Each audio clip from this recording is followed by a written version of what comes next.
buenos días a todas y a todos. Soy Luigi Di Chiara, embajador de Italia en México. Estoy aquí con el chef Antonio Bellissone y el sommelier Jesús Diez. Estamos aquí para una clase de cocina italiana en el marco de la Semana de la Cocina Italiana que tradicionalmente se celebra todos los años en todo el mundo, todas las embajadas y todos los consulados. Este año tenemos que reinventarla de manera virtual por causa de la contingencia sanitaria. El chef hoy nos va a proponer un platillo italiano. Antonio, ¿quieres explicar qué vamos a comer hoy? Pues sí, el reto era hacer un platillo inspirado en Italia con ingredientes un poco mexicanos. Entonces usaré trufa negra de Umbria, y voy a hacer dos platos, un huevo cocinado a baja temperatura con una fonduta de fondina, y luego haremos una lengua con mole negro oaxaqueño y también trufa negra de Umbria. Muy bien. Muy bien. Jesús, bueno, ¿qué vamos a tomar? Buenas tardes, buenos días a todos. Bueno, hoy lo que vamos a intentar es tratar de ligar con los vinos italianos, que son maravillosos para ligar con la cocina. Con todo lo que haga Antonio, esa fusión entre México e Italia, tratar de integrarlo con algunos vinos. En este caso, pues bueno, tenemos algunos vinos de zonas importantes como Friuli, como la zona de Piamonte, como la zona de Umbria. Entonces tendremos una cosa interesante para combinar. Muy bien, yo voy a ser un poquito el anfitrión de esta clase, en el sentido que no voy a cocinar, no voy a tomar, pero voy a deciros unas cosas sobre la cocina italiana y los productos italianos en las pausas, mientras que nuestro chef y nuestro sommelier nos explican lo que están haciendo.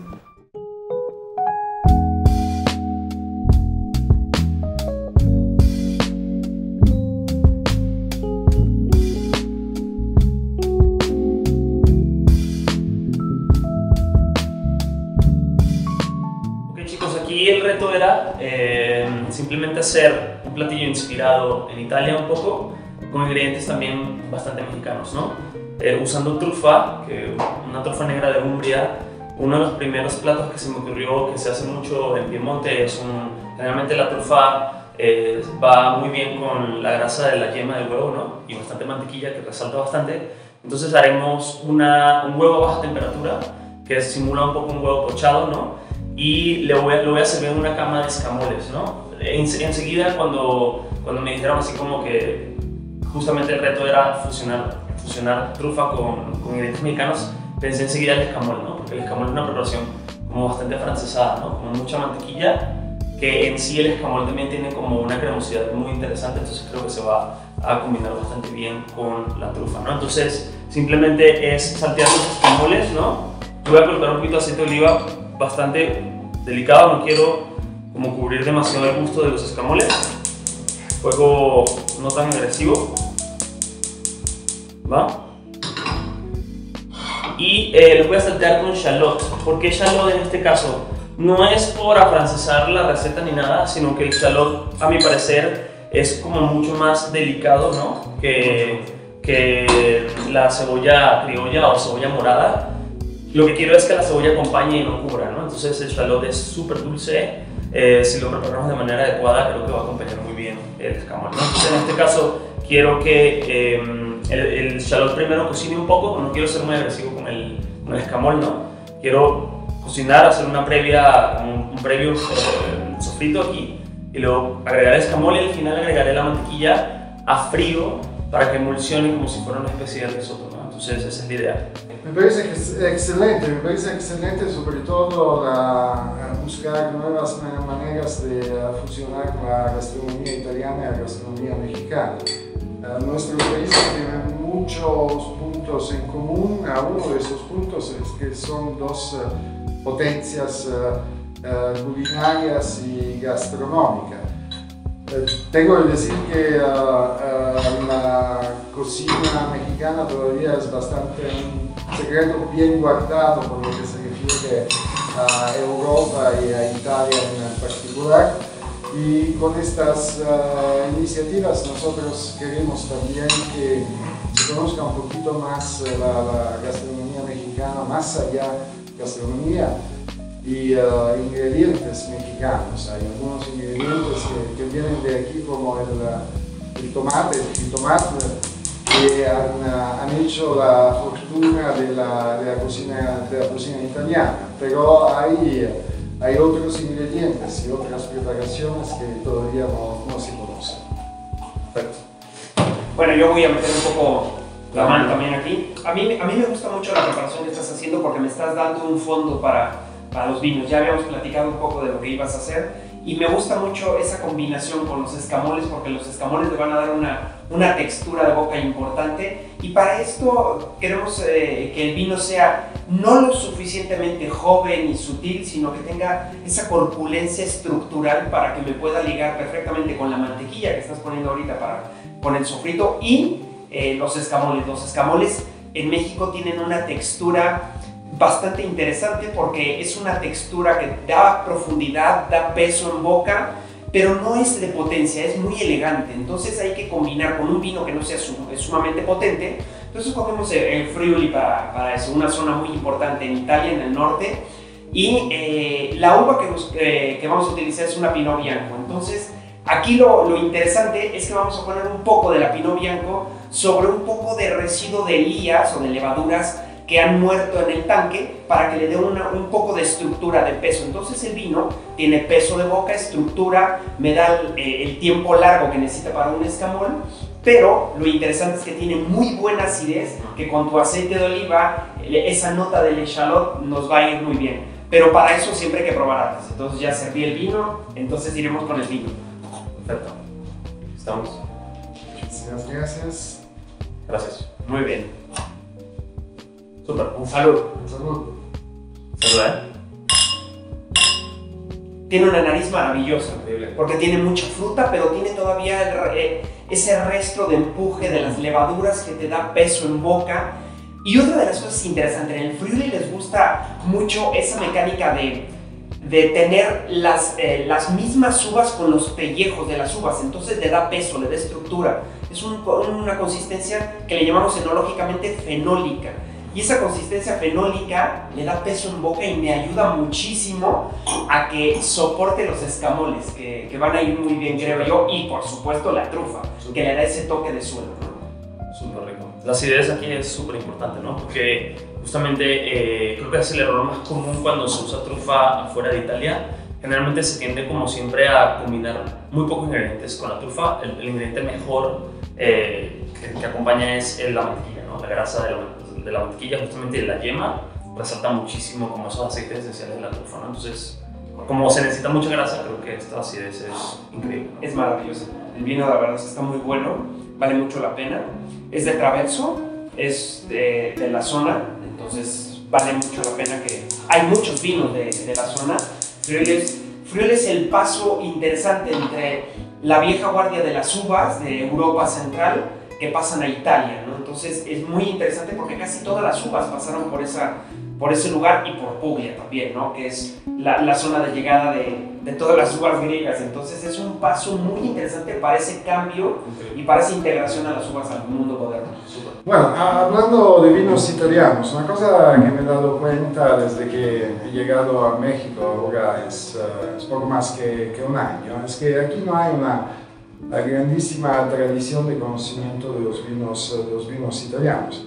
Hay unos vinos que son muy conocidos, bastante conocidos, pero un conocimiento bastante limitado. La embajada está muy empeñada en ampliar un poquito la elección de los vinos que se encuentran aquí en México, y yo invito a todos los que están mirando esta transmisión a buscar en los restaurantes, en los supermercados, a pedir más selección de vinos italianos, porque efectivamente hay bastante pocos aquí en México con respecto a otros países que son productores tradicionales como España y Francia, o a los vinos del Nuevo Mundo.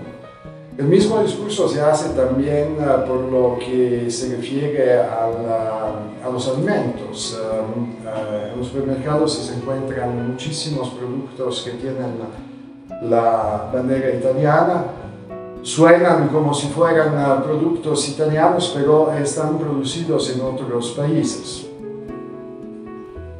Parmesan cheese, que no digo de dónde viene, pero no es italiano, o salami milano, que está producido en otros países europeos y que naturalmente no es italiano. Una cosa muy importante cuando se quiere disfrutar de la cocina italiana no solamente es conocer cómo el procedimiento, cómo se prepara un platillo, sino también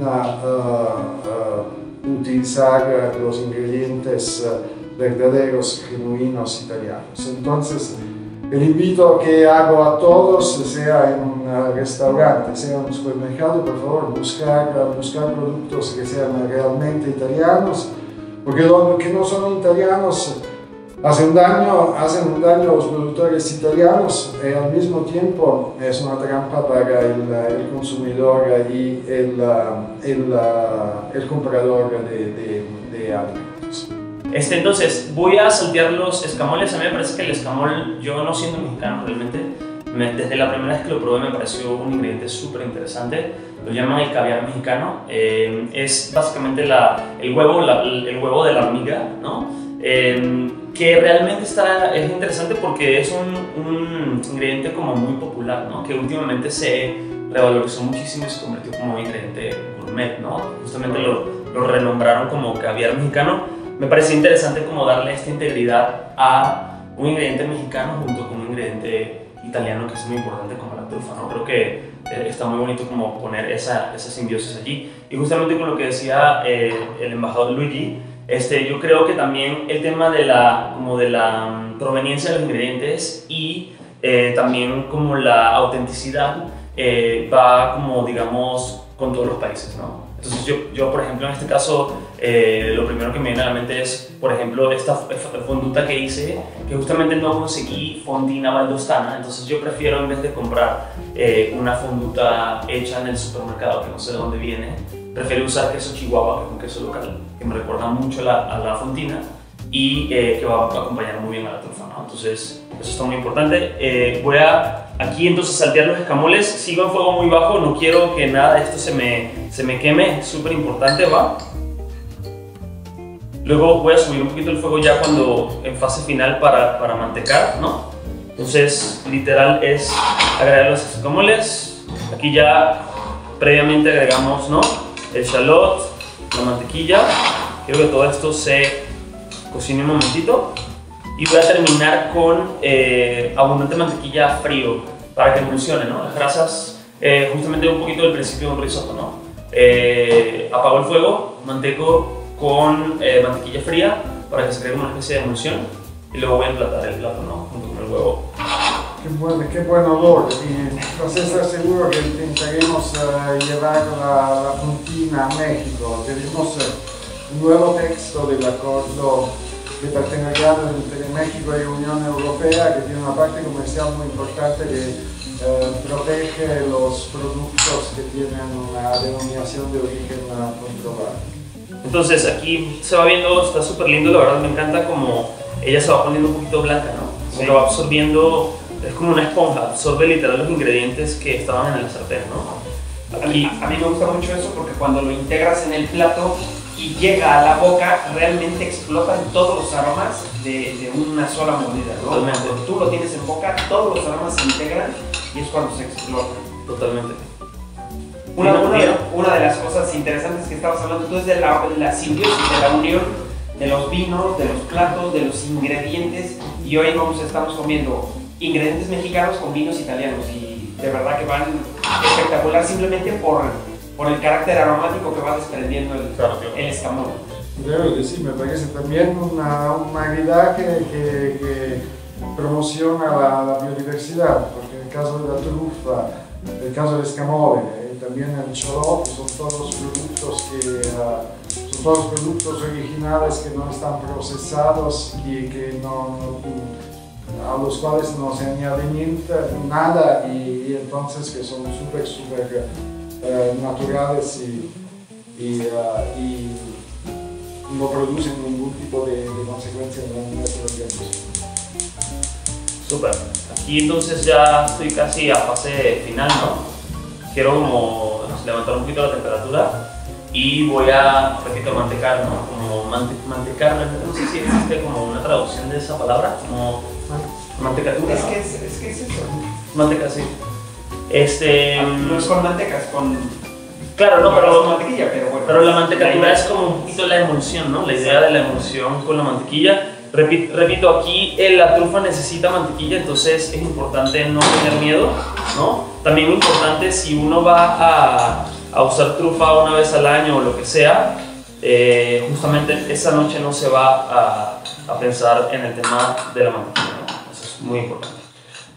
Es importante pero tener siempre mucha atención al problema de la alimentación. Es un debate muy actual aquí en México.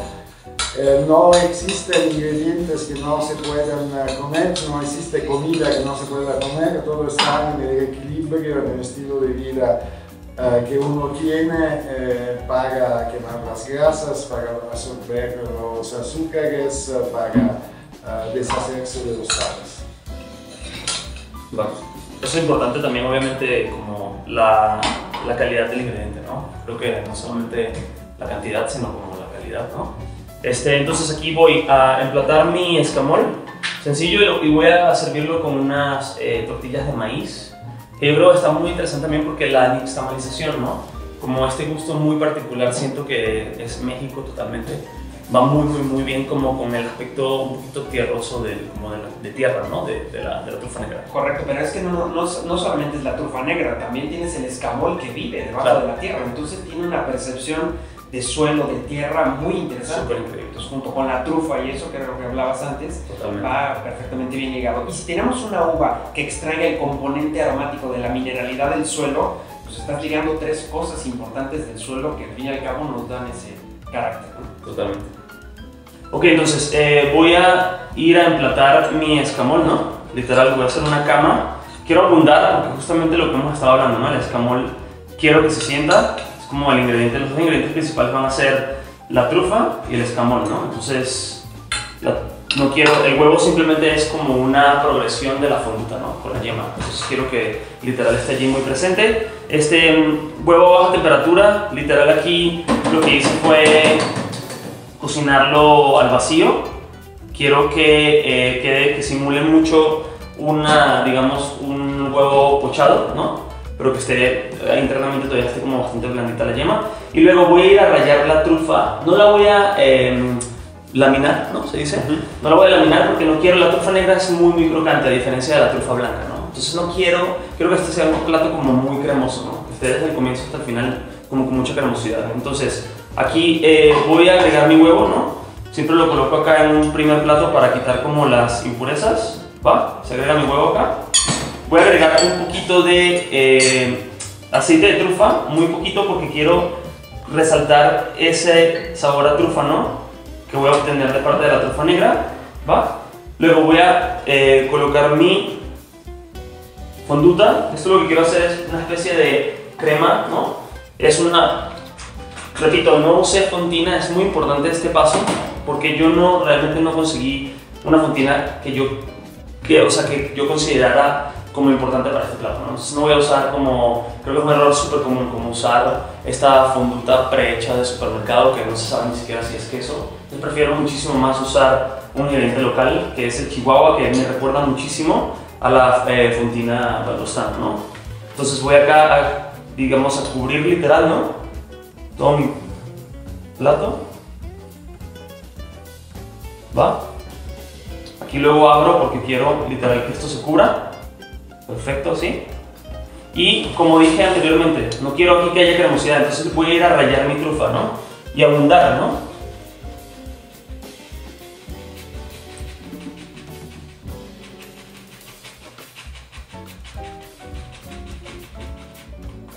Perfecto, entonces quiero allí que sea como un plato muy cremoso, ¿no? Muy completo. Qué rico. Se ve maravilloso, la verdad.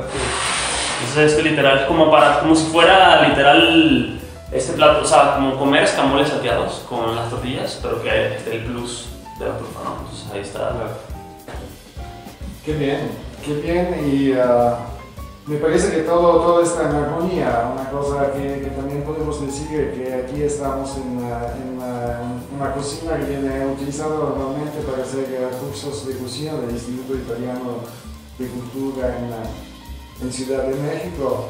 Es una cocina italiana porque aún la cocina tradicional, esta es una cocina que tiene más de 2 siglos, a una cocina de diseño italiano. Tenemos un platillo fantástico que es una fusión de las dos tradiciones gastronómicas y bueno, ahora es tiempo de degustar, ¿no? De disfrutar de este plato.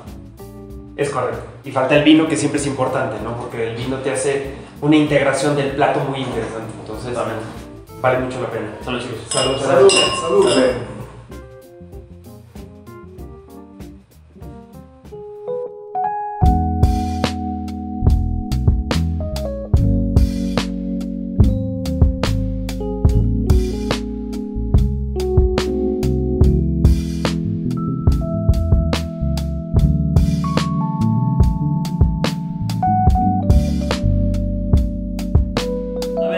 Hicimos el reto justamente como hicimos anteriormente, ¿no?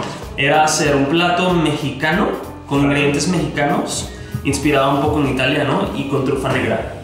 Entonces hice una lengua que cocinó por muchísimas horas, está bastante blandita. Justamente quiero como esa cremosidad de la lengua, ¿no? Como esa grasa que tiene la lengua interna que acompaña muy bien la trufa. Y hice un puré de papa muy sencillo, porque lo que quiero es que acompañe, ¿no? Que no cubra. Entonces, de nuevo, son ingredientes muy mexicanos. La lengua la cocina por muchas horas, se sella luego en la sartén y lo voy a terminar con un poquitito de mole coloradito de Oaxaca. No está picante, no está demasiado intenso, que yo reduje un poco con mantequilla también, porque como hablamos anteriormente, ¿no? Necesito esa presencia de la mantequilla, ¿va? Que la mantequilla va a hacer dos cosas aquí, ¿no? Me va a dar grasa, también va a apaciguar un poco las especias, ¿no? Me gusta la lengua porque tiene un sabor completamente diferente y una textura también completamente diferente, ¿no? Y eso va a ir muy bien con este Nebbiolo. Este es un Nebbiolo de Langhe que va a ir muy bien por el típico envejecimiento que llevan todos los vinos en Piamonte, ¿no? Que son elegantes, de grandes, no usan barrica corta, usan tanques grandes, entonces eso le da mucha sutileza, mucha elegancia, que me gusta mucho con el mole que hiciste. El mole que escogiste, que me estabas contando que es un coloradito, ¿no? Que es un mole oaxaqueño, que tiene una nota ligeramente más dulce, pero que nos va a llevar a las especias con la mantequilla que te ayuda también a la cremosidad. Totalmente, ¿no? Entonces, literal, como pueden ver, tiene poquito mole, o sea, no quiero que tenga demasiado, no quiero cubrir demasiado los sabores. Luego voy a agregar de nuevo, ¿no? Un poquitito de el aceite de trufa. Quiero resaltar, como vamos a agregar trufa al final arriba, quiero resaltar ese sabor de trufa, ¿no? ¿Va? Y luego bastante trufa negra. La trufa negra, aquí puedo jugar con estos sabores porque la trufa negra no tiene demasiada presencia, ¿no? Claro. Y puedo cubrirla con otras cosas, y la trufa negra tiene mucha tierra, ¿no? Que creo que va a quedar muy bien con este plato. Si fuera trufa blanca, obviamente no podría yo hacer esto, ¿no? Pero aquí vamos a jugar, a experimentar un poco. Entonces aquí sí tengo que abundar de trufa porque quiero que se sienta. Y es literal cubrir. Me gusta porque te regresa mucho al suelo.